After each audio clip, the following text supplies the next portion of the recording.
Morning, guys.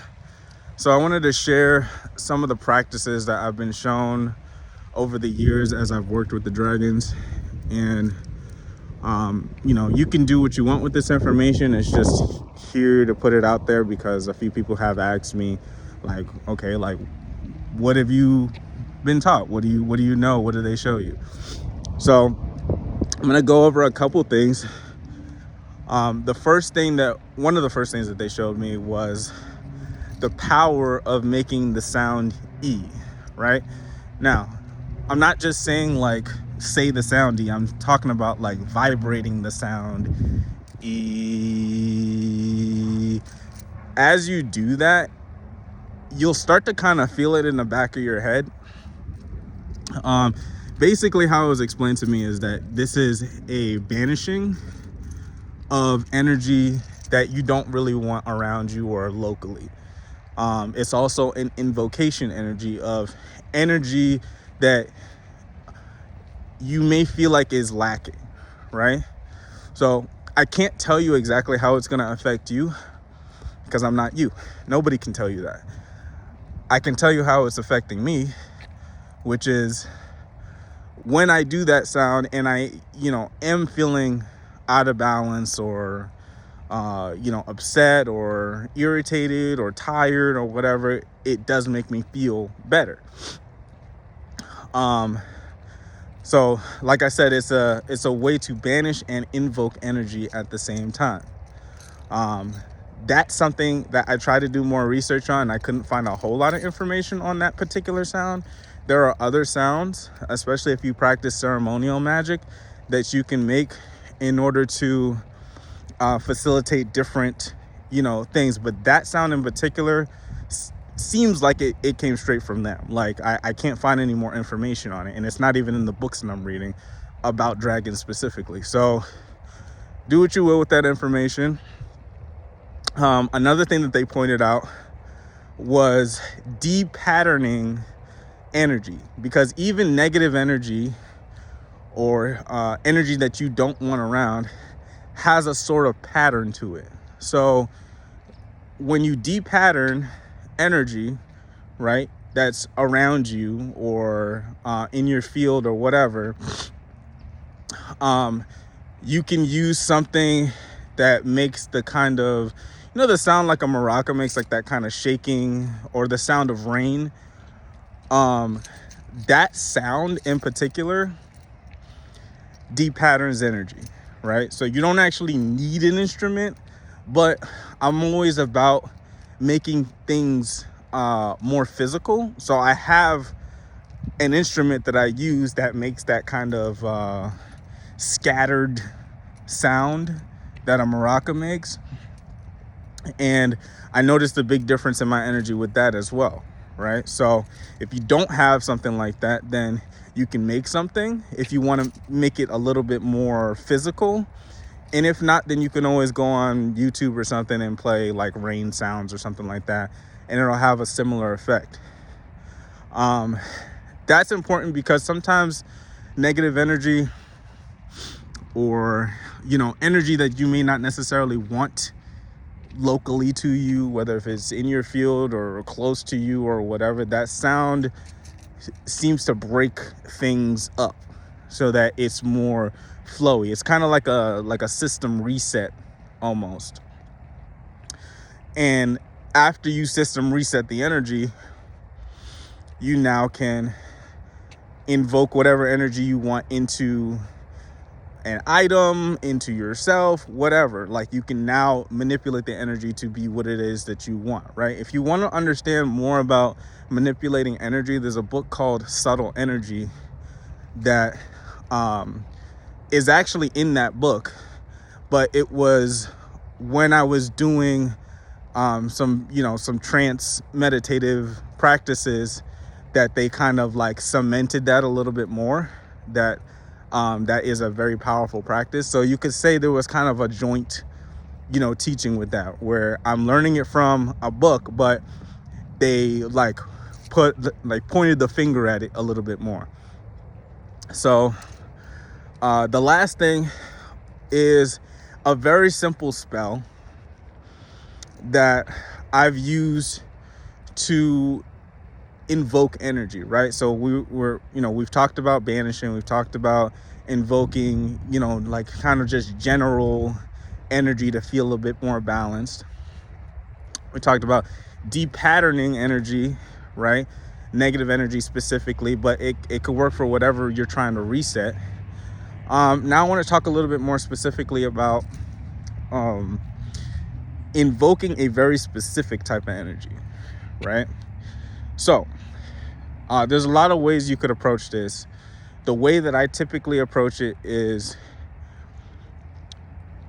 well, what I was taught was that get like a dish or a plate or something where you have something that kind of has a perimeter, right? Whether if it's like a mini altar, or you just want to use like something like some type of a dish or plate where you can place all the contents on this plate, right? So you're creating like this perimeter a little bit. You want to have all 4 elements, right? We'll consider you the 5th element, spirit, right? But you want to have a candle, some incense, a crystal that you vibe with or has the properties or whatever that you like to work with, and just a cup of water, right? I have a little mason, like one of those little short mason jars. I'll fill that with water. The wide mouth ones, because that plays a role here in a bit. Essentially what you're doing, right? So you have your candle lit, you have your incense going, you got your crystal there, and you got your water. That's all 4 elements, right? Fire for the candle, water for the water, incense for air, and the crystal for earth. You are spirit, the 5th element. So you basically said, hey, I'm working with the elements right now, right? I'm intentionally doing some type of work. This is not specific to dragons. There's a lot of different practices that use the elements or have all 4 elements and use them in some way. This is just how it was shown to me, right? So you have all of those things set up.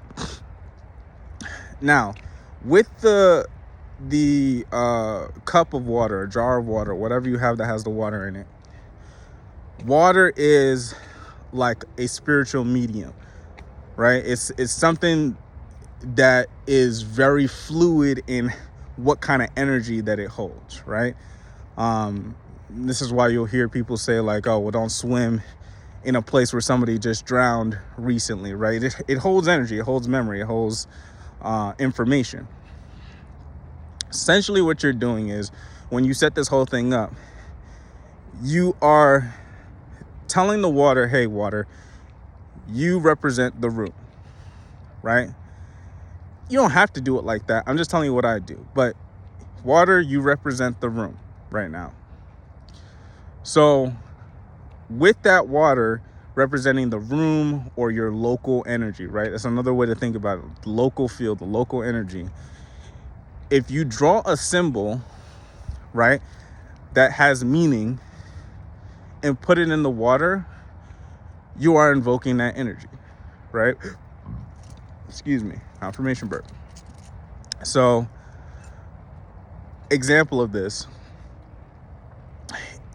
Inside the Golden Dawn book, there are different ways that you draw the hexagram, right? Depending on which direction you draw it in and the symbol you put inside of it, it can invoke a particular planet, right?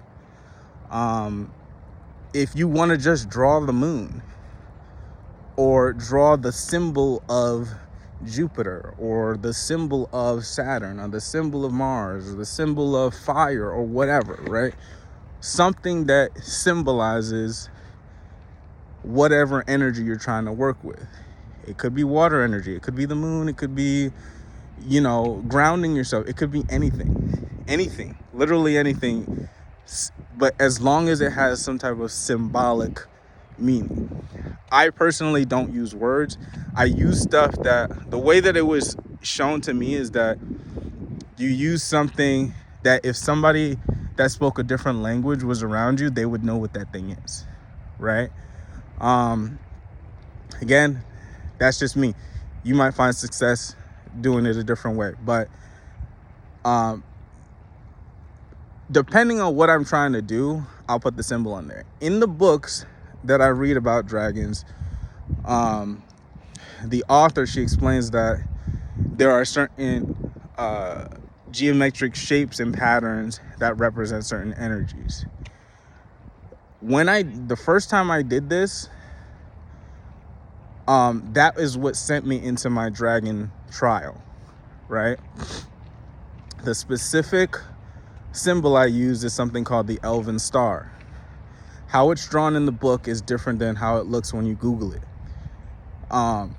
Whether or not that is relevant or not, I don't know, right? Because at the end of the day, I always feel like we're the ones that's eliciting the change. It's really just about like what we're doing physically and from an intent standpoint to do the change.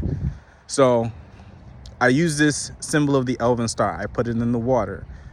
As soon as I did that, that's when this trial started, right? If you watched my other video talking about, you know, the trial that I had with the dragons, to break down, you know, I don't want to say breaking down an old belief, but reinforcing a belief that I thought I understood, but it brought my understanding to a different level.